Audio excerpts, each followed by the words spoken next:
Hello' প্ৰিয় বন্ধুসকল, welcome to my YouTube channel Orunodoi Assam সংস্কৃতিৰ অসম ইউটিউব চেনেলটোলৈ আপোনালোকক স্বাগতম জনাইছোঁ।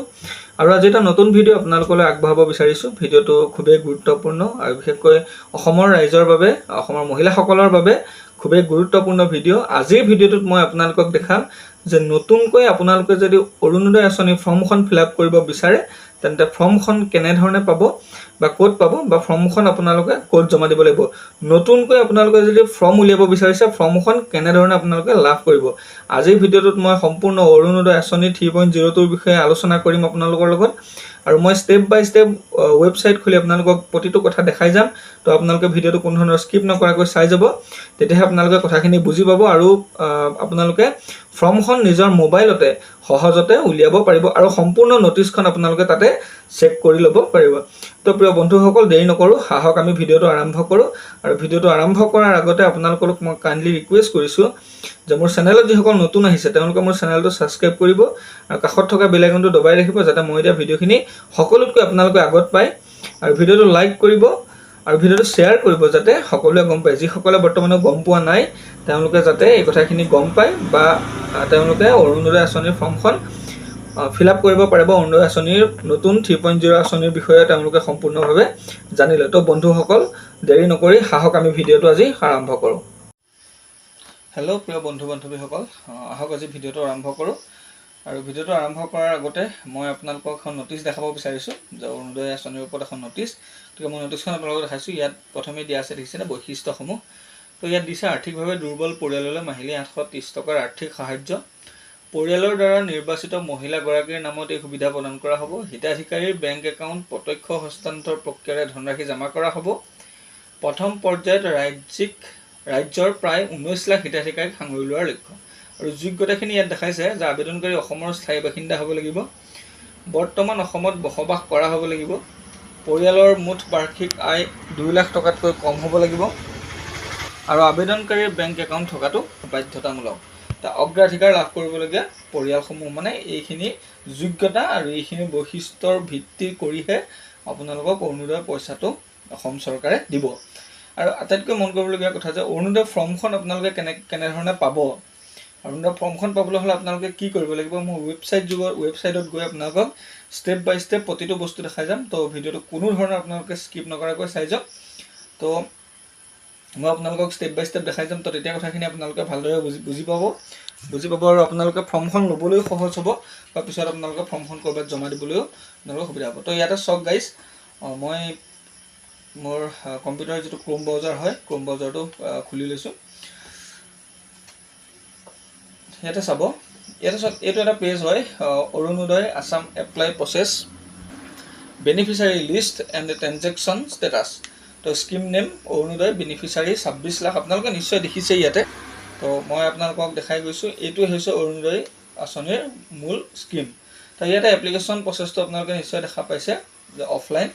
আৰু DBT এমাউণ্টটো হৈছে 1450 টকা পাৰ মান্থ, মানে প্ৰতি মাহৰ 1 তাৰিখৰ পৰা 10 তাৰিখৰ ভিতৰত আপোনালোকক এই পইচাটো প্ৰদান কৰিব অসম চৰকাৰে। এই আঁচনিখন লঞ্চ কৰা হৈছিলে কি হ'ল 2020 চনৰ 2 অক্টোবৰ তাৰিখে। তো সেই তাৰিখত তেতিয়া আছিলে প্ৰথমতে 830 টকা পইচা, তাৰপিছত আঁচনিখন বঢ়াই বৰ্তমান আপোনালোকক 1450 টকা এক মাহত আপোনালোকক অসম চৰকাৰে প্ৰদান কৰে। আৰু ইয়াৰ ওপৰতে আপোনালোকে কেইটামান কথা মন কৰিবলগীয়া যে যিসকল লোকৰ ৰেচন কাৰ্ড আছিলে আগতে তেওঁলোকে এপ্লাই কৰিব পাৰিছিলে বা এতিয়া ৰেচন কাৰ্ড লাগিব। গতিকে এতিয়া আৰু ৰেচন কাৰ্ডৰ লগত অন্য কিছুমান ডকুমেণ্টৰো প্ৰয়োজন হয় আৰু নিৰ্দিষ্ট কেইটামান আপোনালোকক নটিচ বান্ধিও দিছে। কিন্তু ইয়াতে কি হৈছে, সেইখিনিৰ উপৰিও যিমান এতিয়া বৰ্তমান মুখ্যমন্ত্ৰীগৰাকীয়ে কৈ গৈছে যে অসমত যিমান মহিলাৰ ৰেচন কাৰ্ড আছে সিমান মহিলাক অৰুণোদয় আঁচনিখন প্ৰদান কৰিব। গতিকে সকলোৱে আপোনালোকে এপ্লাই কৰিব পাৰিব।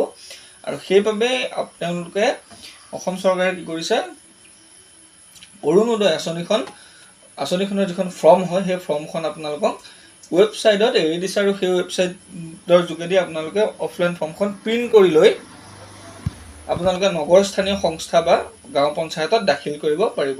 তো ইয়াতে চাওক, scope of the Orunodoi scheme, ইয়াতে চাওক দেখাইছে যে অৰুণোদয় আঁচনিৰ কিছুমান স্কোপ আছে আৰু স্কোপখিনি আপোনালোকে এই পেজটোত ডেছক্ৰিপশ্যনৰ লিংকটো পাব আৰু তাতে গৈ আপোনালোকে কি কৰিব পাৰিব এইখিনি চাই ল'ব পাৰিব অৰুণোদয় আঁচনিৰ স্কোপটো কেনেকুৱা ধৰণৰ বা কিমান টকা আপোনালোকক কেনেধৰণে ইউজ কৰিব দিছে। আৰু চাওক ইয়াতে অৰুণোদয় বেনিফিচিয়াৰী লিষ্ট 2023, গতিকে 2023লৈকে যিসকলে অৰুণোদয় আঁচনি পাইছে তেওঁলোকে যদি অৰুণোদয় আঁচনিখন চেক কৰিব বিচাৰে তেওঁলোকে ইয়াতে চেক কৰিব পাৰিব। তাৰপিছত তেওঁলোকে নিজৰ ডিষ্ট্ৰিক্টৰ নামটো ডিষ্ট্ৰিক্টখন চিলেক্ট কৰি ইয়াতে তেওঁলোকে কি কৰিব পাৰিব নিজৰ অৰুণোদয় আঁচনিৰ বেনিফিচিয়াৰী লিষ্টখন চেক কৰিব পাৰিব। তো গাইজ ইয়াতে চাওক একেবাৰে তললৈ যাব আৰু ইয়াতে চাওক মই আপোনালোকক ইয়াত দেখাই গৈছোঁ যে অৰুণোদয় আঁচনিখন এপ্লাই কৰিবলৈ হ'লে কি কি নথি পত্ৰ লাগিব বা কেনেধৰণে লাগিব ইয়াত সকলোখিনি ওপৰত এই পেজটোত আপোনালোকক দিয়া হৈছে। তো চাওক ইয়াতে important links of Orunodoi Assam, যে অৰুণোদয় আঁচনিৰ বাবে ইম্পৰ্টেণ্ট কেইটামান লিংক দিয়া হৈছে। প্ৰথম দিয়া আছে ডাউনলোড এপ্লিকেশ্যন ফৰ্ম, তাৰপিছতে দিয়া আছে অৰুণোদয় পে'মেণ্ট ষ্টেটাছ, যদিহে আপোনাৰ পে'মেণ্টটো সোমোৱা নাই তেনেহ'লে চেক কৰিব পাৰিব। তাৰপৰা দিয়া আছে ৰাইজে কমপ্লেইন, যদি আপুনি কিবা কমপ্লেইন কৰিব বিচাৰে তেতিয়া কমপ্লেইন কৰিব পাৰিব তাৰ যোগেদি। তাৰপিছত দিয়া আছে ডাউনলোড অফিচিয়েল নটিফিকেশ্যন, যদি আপোনালোকে অফিচিয়েল নটিফিকেশ্যনটো চেক কৰিব পাৰে সেইটো চেক কৰিব পাৰিব। তাৰপিছত দিয়া আছে ইনষ্টল আৱাৰ এণ্ড্ৰইড এপ, যদি আপুনি অৰুণোদয় আঁচনিৰ বিষয়ে যদি মোবাইলত জানিব বিচাৰে তেতিয়া এটা অৰুণোদয় এপ আছে, সেই এপটোৰ বিষয়ে মই আপোনালোকক জনাম, সেই এপটোত আপোনালোকে ক্লিক কৰিব। এতিয়া আমি কি কৰিলোঁ যে যিটো অৰুণোদয়ৰ ওপৰত দিয়া যিটো লিংক আছিলে যে অৰুণোদয় এপ্লিকেশ্যন ফৰ্ম লিংক, সেইটোত আমি কি কৰিলোঁ, এইখনেই হৈছে দেখা পাইছেনে, এইখনেই হৈছে অৰুণোদয় আঁচনিৰ ফৰ্মখন। এইখন ফৰ্ম আপোনালোকে ইয়াতে ক্লিক কৰিব পাৰিব। এই ফৰ্মখন উলিয়াই পেলানি আপোনালোকে পূৰাই আপোনালোকে নগৰস্থানীয় সংস্থা বা কাৰ্যালয়ত জমা দিব পাৰিব। গতিকে মই ফৰ্মখনৰ যিটো লিংক হয় সেই লিংকটো আপোনালোকক ডেছক্ৰিপশ্যনত দি দিম, তো সেই তাতে ক্লিক কৰি আপোনালোকে ডাইৰেক্টলি এই ফৰ্মখন পাব পাৰিব। তো গাইজ ফৰ্মখন সম্পূৰ্ণ অসমীয়াতে আছে, গতিকে আপোনালোকক এইখিনি কোৱাৰ কোনো প্ৰয়োজন নাই। কি কি ডকুমেণ্ট লাগিব ইয়াতে দিছে, মই একদম শেষত কৈ দিছোঁ যে ডকুমেণ্টছ টু বি এটেষ্টেড, সংযুক্ত কৰিবলগীয়া নথি পত্ৰ যেনে বেংক পাছবুকৰ প্ৰথম পৃষ্ঠা সংযুক্ত কৰিব লাগিব আৰু ইয়াতে য়েছ নো আছে, আপুনি য়েছ দিব লাগিব। প্ৰাধান্যতাক সমৰ্থন কৰা সেইটো দিয়া আছে, সেইকেইটা আপোনালোকে কৰি ল'ব। তাৰপিছত এটা ডিক্লাৰেশ্যন দিয়া আছে দেখিছেনে, তো ঘোষণা। তো নাম্বাৰ 1 আপোনালোকে উপৰোক্ত তথ্যসমূহ মোৰ জ্ঞানত সত্য আৰু মোৰ আবেদন যিকোনো কাৰণবশতঃ বাতিল কৰা হ'ব পাৰে বা মোৰ ওপৰত যিকোনো ব্যৱস্থা গ্ৰহণ কৰা হ'ব পাৰে।